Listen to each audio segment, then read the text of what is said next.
Welcome to blackboard. Biotechnology के MCQ series के छठे लेक्चर में आपका स्वागत है। अगर अब तक आपने पिछले लेक्चर्स को नहीं देखा है तो एक बार प्लेलिस्ट ज़रूर चेक करिए और वहाँ से सभी वीडियोस को आप चाहे तो देख सकते हैं। अगर इस लेक्चर का पीडीएफ डाउनलोड करना चाहते हैं तो सिंपली हमारे इस टेलीग्राम चैनल को ज्वाइन करिए, वहाँ से डाउनलोड कर सकते हैं। इसके अलावा ट्विटर और इंस्टाग्राम पे इन आईडीज पे भी आप मुझे फॉलो कर सकते हैं रेगुलर अपडेट्स के लिए। चलिए शुरू करते हैं। जैसा कि आपको पता होगा, पिछले लेक्चर में 1 से लेके 45 तक 45 तक के क्वेश्चन को हमने कर लिया था। आज 46 क्वेश्चन से हमारा शुरुआत होने वाला है। पहला क्वेश्चन है, प्रोटोप्लास्ट कल्चर का फ्यूजोजेन क्या होता है? प्रोटोप्लास्ट कल्चर का फ्यूजोजेन ऑप्शन है तरल नाइट्रोजन, पीईजी। पीईजी का मतलब होता है पॉली इथिलीन ग्लाइकॉल। पी से पॉली, ई से इथिलीन, जी से ग्लाइकॉल, तो पीईजी मतलब पॉली इथिलीन ग्लाइकॉल। तीसरा है लैक्टिक एसिड। चौथा है इनमें से सभी। अब ध्यान रखिएगा, प्रोटोप्लास्ट कल्चर का मतलब होता है कि एनिमल या प्लांट सेल के जो सेल्स होती हैं उनके सेल वॉल को अच्छी तरीके से फ्यूज कर देना, और इसमें इस्तेमाल किया जाता है पीईजी का। किसका? पीईजी का, पॉली इथिलीन ग्लाइकॉल का इस्तेमाल किया जाता है। अगला क्वेश्चन है, प्रथम ट्रांसजेनिक फसल क्या है? ऑप्शन है रुई, मटर, तंबाकू, फ्लैक्स। तो सबसे पहले देखिए ट्रांसजेनिक फसल होता क्या है। तो ट्रांसजेनिक फसल वैसे फसल को कहते हैं जिसके जीन में आपने किसी प्रकार का मैनिपुलेशन किया है और उस जीन के मैनिपुलेशन का असर भी उस पर दिख रहा है। एग्जाम्पल के तौर पे कि कोई पौधा है, उसमें जेनेटिक इंजीनियरिंग के तौर पे आपने उसके जीन में कोई फॉरेन जीन को इंसर्ट कर दिया, और इंसर्ट करने के बाद से फॉरेन जीन का उस पर असर भी दिखने लग रहा है, तो इसको क्या बोलेंगे? ट्रांसजेनिक फसल बोलेंगे, ट्रांसजेनिक क्रॉप बोलते हैं। तो कह रहा है कि पहला ट्रांसजेनिक फसल क्या था? तो इसका सही जवाब होगा ऑप्शन सी, तंबाकू। क्या होगा? तंबाकू इसका सही जवाब होगा। और इसे कब बनाया गया था? तो याद रखेंगे 1982 में बनाया गया था। कब? 1982 में बनाया गया था। तीसरा क्वेश्चन है कि निम्नलिखित में से कौन सा ट्रांसजेनिक पौधा नहीं है?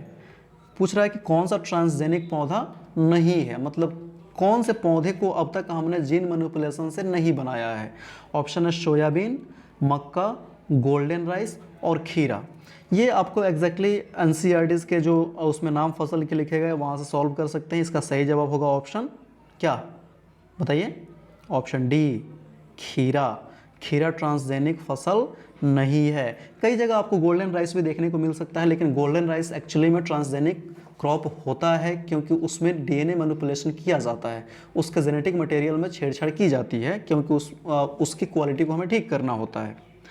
अगला है, ट्रांसजेनिक जानवर का उदाहरण है। ट्रांसजेनिक जानवर का उदाहरण है। ऑप्शन है गाय, चूहा, शुअर, इनमें से सभी। तो इसका सही जवाब होगा इनमें से सभी।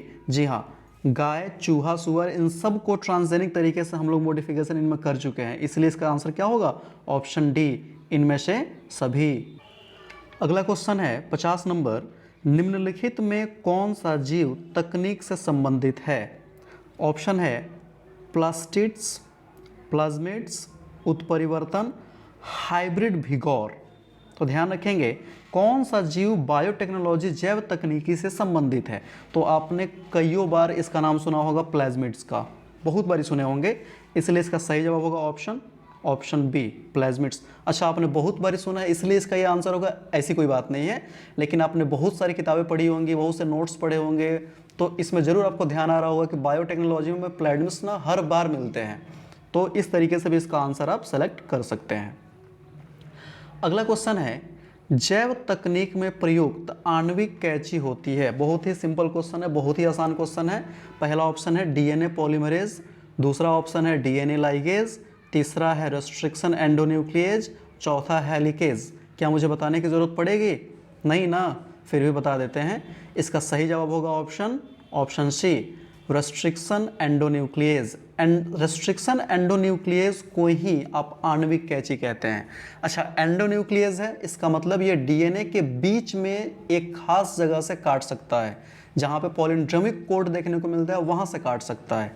वहीं अगर एक्सोन्यूक्लियस होता तो ऊपरी किनारे पे या निचले किनारे पे क्या करता, तो वो वहाँ से एक पूरे सीक्वेंस में से काटने की कोशिश करता। 52 नंबर क्वेश्चन है, निम्नलिखित में कौन सा प्लाज्मिड के लिए सही है? निम्नलिखित में कौन सा प्लाज्मिड के लिए सही है? ऑप्शन ए, ये विषाणु में पाए जाते हैं। ऑप्शन बी, ये गुणसूत्र के भाग होते हैं।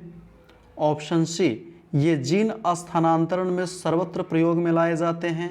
ऑप्शन डी, ये जैविक गतिविधियों में जीन का वहन करते हैं। तो इसका सही जवाब क्या होगा? इसका सही जवाब होगा ऑप्शन सी, ये जीन स्थानांतरण में सर्वत्र प्रयोग में लाया जाता है। जो ऑप्शन दिया गया है उसके हिसाब से द बेस्ट आंसर सेलेक्ट करेंगे, बेस्ट ऑप्शन को चुनते हैं, तो ऑप्शन सी इसका सही जवाब होगा। अगला क्वेश्चन है, 1928 में एक वैज्ञानिक ने प्रथम प्रभावी प्रतिजैविक पदार्थ की खोज की। वैज्ञानिक व प्रतिजैविक पदार्थ है, मतलब क्वेश्चन समझिएगा, बोल रहा है कि 1928 में एक वैज्ञानिक ने एंटीबायोटिक की खोज की थी। ठीक है, कितने लोग इस टाइम डेट को सुनते ही याद कर लिए होंगे क्या आंसर होने वाला है। तो क्वेश्चन पूछ रहा है कि बताना है कि कौन सा एंटीबायोटिक था और किस साइंटिस्ट ने उसका खोज किया था। दोनों चीज़ बताना है आपको, पेयर सेलेक्ट करना है। पहला है फ्लेमिंग स्ट्रेप्टोमाइसिन, दूसरा है फ्लेमिंग पेनिसिलिन, तीसरा है वॉक्समैन पेनिसिलिन, चौथा है वॉक्समैन स्ट्रेप्टोमाइसिन। इसका सही जवाब होगा ऑप्शन बी, फ्लेमिंग पेनिसिलिन। आपने बहुत बार याद किया होगा कि पेनिसिलिन की खोज किसने की थी। ठीक है, इसलिए 53 का सही जवाब क्या होगा? Option B. अगला क्वेश्चन है, क्राइजीन बॉल कृमि से किस फसल को बचाता है? क्वेश्चन है, क्राइजीन बॉल कृमि से किस फसल को बचाता है? तो इसका ऑप्शन है कपास, आम, चाय और गेहूं। कपास, आम, चाय और गेहूं। तो इसका सही जवाब क्या हो जाएगा? ऑप्शन ए, कपास। क्राइजीन बॉल कृमि से किसको? कपास को बचाया जाता है। अच्छा, एक बीच में क्वेश्चन मिस हो गया है, वो मैं बोल दे रहा हूँ, आप लोग लिख लीजिएगा। 54th क्वेश्चन, 54 नंबर, क्लोरेला निम्न में से क्या है? पूछ रहा है क्वेश्चन, क्लोरेला निम्न में से क्या है? ऑप्शन है जीवाणु, दूसरा ऑप्शन है शैवाल, तीसरा ऑप्शन है प्रोटोजोआ, चौथा ऑप्शन है एकल कोशिका प्रोटीन। तो इसका सही जवाब होता है शैवाल। क्या होता है? क्लोरेला एक प्रकार का शैवाल होता है और इसका इस्तेमाल अंतरिक्ष यात्री करते हैं, क्योंकि इससे उनको भोजन भी प्राप्त होता है। क्लोरेला को ही खा लेते हैं, प्रोटीन अधिक होता है, या पानी इत्यादि चीज़ों के लिए भी इसका इस्तेमाल वो लोग करते हैं। चलिए 56 नंबर पे आते हैं। कह रहा है प्रतिजामक मतलब एंटीकोगुलेंट हीरोडीन पाई जाती है। तो सबसे पहले समझिए कि एंटीकोगुलेंट होता क्या है। जैसे एग्जांपल के तौर पर अगर आपका हाथ कट जाए कहीं से, तो वहाँ से ब्लड बाहर निकलने लग जाता है, लेकिन थोड़े समय बाद जब वहाँ पे थक्का बन जाता है, रक्त का थक्का बन जाता है, तो ब्लड का निकलना बंद हो जाता है। ठीक है, तो पूछ रहा है कि प्रतिजामक का मतलब हुआ कि ऐसे पदार्थ जिसके कारण रक्त का थक्का नहीं बन पाता है, मतलब रक्त पतला हो जाता है। हीरोडीन मतलब हीरोडीन क्या है? तो एक प्रतिजामक है, एक एंटीकोगुलेंट है, रक्त को पतला करता है। या किस में पाया जाता है ये बताना है। ऑप्शन है सर्प में, छिपकली में, जोंक में, बिच्छू में। बहुत ही सिंपल क्वेश्चन है, इसका आंसर आप लोग ढूंढ ही चुके होंगे। सही जवाब क्या होगा? जोंक में। प्रतिजामक एंटीकोगुलेंट हीरोडीन जोंक में पाया जाता है। जोंक जब पकड़ते हैं ना, तो वहाँ पे रक्त का थक्का नहीं बनने देते हैं, क्योंकि उनमें हीरोडीन पाया जाता है और हीरोडीन एंटीकोगुलेंट होता है। अगला है वंशानुगत दोष एडिनोसिन डियामिनेज अर्थात एडीए की कमी का स्थायी उपचार किया जाता है। क्वेश्चन फिर से समझिएगा। क्वेश्चन कह रहा है कि वंशानुगत दोष एडीए मतलब एडिनोसिन डियामिनेज का अस्थायी उपचार किया जाता है। ऑप्शन ए है एंजाइम प्रतिस्थापन चिकित्सा द्वारा, दूसरा है आनुवांशिक अभियांत्रिकी द्वारा लसिकाणु का सम्यक प्रवेश जिससे सक्रिय एडीए और सीडीएनए हो। आप इस ऑप्शन को पढ़ने से ही समझ गए होंगे कि इसका सही जवाब क्या होने वाला है। Option B. ये सब लाइन भूलने वाला नहीं है, एकदम एग्जैक्ट एनसीईआरटीज के लाइन को उठा के यहाँ रख दिया गया है। अगला क्वेश्चन है 58 नंबर, बीटी टॉक्सिन के बारे में सच क्या है? बड़ी अजीब सा सेंटेंस है। बीटी टॉक्सिन के बारे में सच क्या है? ऑप्शन है इसे बैसिलस के अंदर एंटीटॉक्सिन होता है, इसके बैसिलस के अंदर एंटीटॉक्सिन होता है। दूसरा, निष्क्रिय प्रोटोटॉक्सिन कीट के आंत में सक्रिय होता है। अगला है BT talks protein toxin bacillus में सक्रिय होता है। अगला ऑप्शन है सक्रिय टॉक्सिन पीड़क के अंडाशय में जाकर प्रजनन में बाधा डालता है। डी तो होने वाला नहीं है। कैसे ये बीटी टॉक्सिन काम कैसे करता है?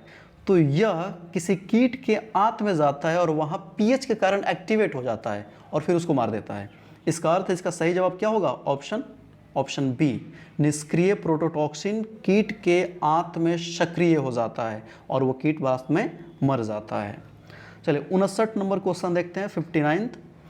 एलाइसा, ELISA, एलिजा भी बोलते हैं, एलाइसा भी बोलते हैं, का प्रयोग किन बीमारियों का पता लगाने में किया जाता है? ऑप्शन है आपका है हेपेटाइटिस, एड्स, थायराइड डिसऑर्डर, इनमें से सभी। तो इसका सही जवाब होगा ऑप्शन डी, इनमें से सभी। कोई भी इस प्रकार की बीमारी है तो उसमें एलाइसा टेस्ट कर सकते हैं। आप लोगों से मैं एक क्वेश्चन पूछ रहा हूँ, कमेंट में जरूर आंसर करिएगा। इसका फुल फॉर्म क्या होता है? एलाइजा या एलिसा, ELISA, इसका फुल फॉर्म क्या होता है? कमेंट करके मुझे बताइए। और अगर वीडियो अच्छा लग रहा है तो एक शेयर कर दो यार अपने फ्रेंड्स तक। कौन सा आपका पैसा खर्च हो रहा है? 60th क्वेश्चन देखते हैं, 60 नंबर क्वेश्चन देखते हैं।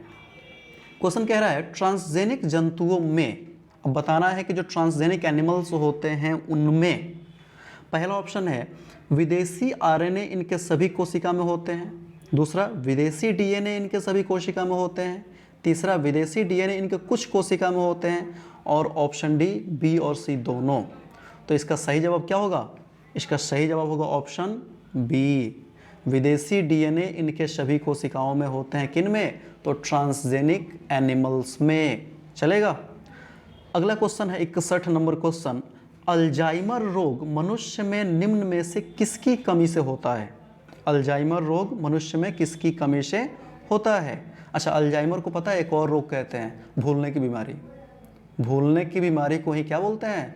अल्जाइमर कहा जाता है। ध्यान रखेंगे इस चीज़ को। चलिए इसका ऑप्शन देखते हैं। पहला है डोपामाइन, दूसरा है ग्लूमेटिक अम्ल, तीसरा है एसिटाइलोकोलिन, चौथा है गामा एमिनो ब्यूटेरिक अम्ल। तो किसकी कमी से होता है? तो ऑप्शन सी, एसिटाइलोकोलिन के कारण अल्जाइमर रोग होता है और अल्जाइमर रोग को ही भूलने की बीमारी भी कहते हैं।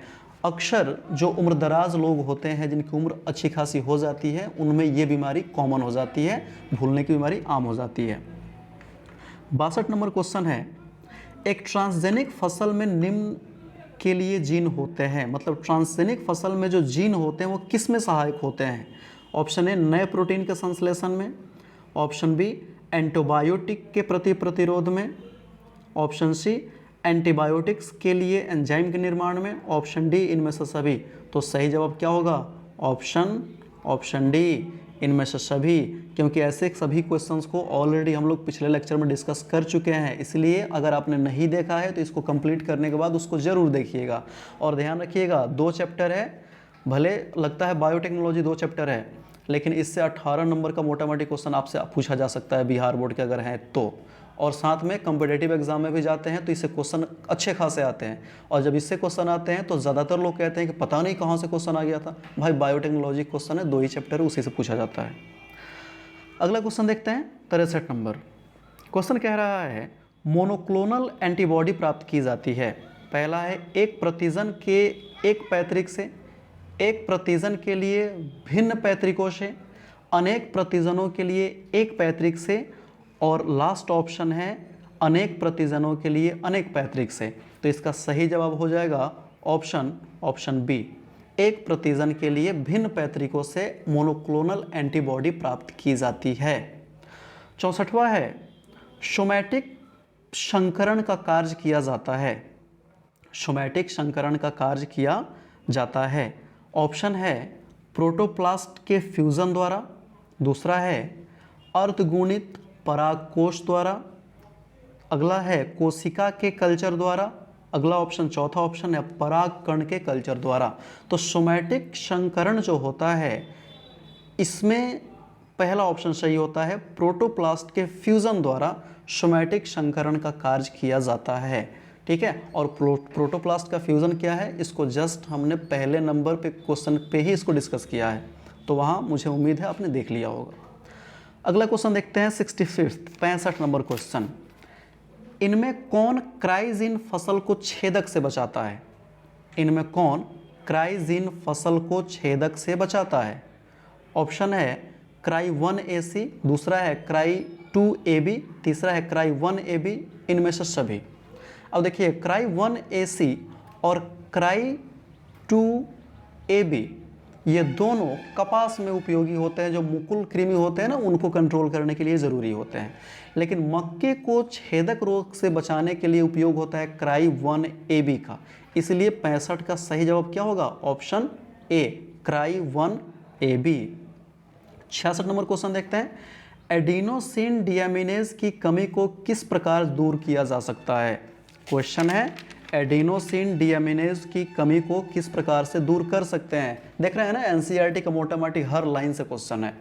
ऑप्शन है जीन थेरेपी द्वारा, दूसरा है एंटीबायोटिक बनाकर, तीसरा है मानव वृद्धि हार्मोन द्वारा, और चौथा है इंटरफेरॉन का उत्पादन करके। तो इसका सही जवाब होगा ऑप्शन ए जीन थेरेपी द्वारा। चलेगा। अगला देखते हैं 67 नंबर। गोल्डन राइस में किस विटामिन को स्थानांतरित किया जाता है? क्वेश्चन है गोल्डन राइस में किस विटामिन को स्थानांतरित किया जाता है? पहला ऑप्शन है विटामिन ए, दूसरा है विटामिन B12, तीसरा है विटामिन सी और चौथा है विटामिन डी। तो इसका सही जवाब क्या होगा?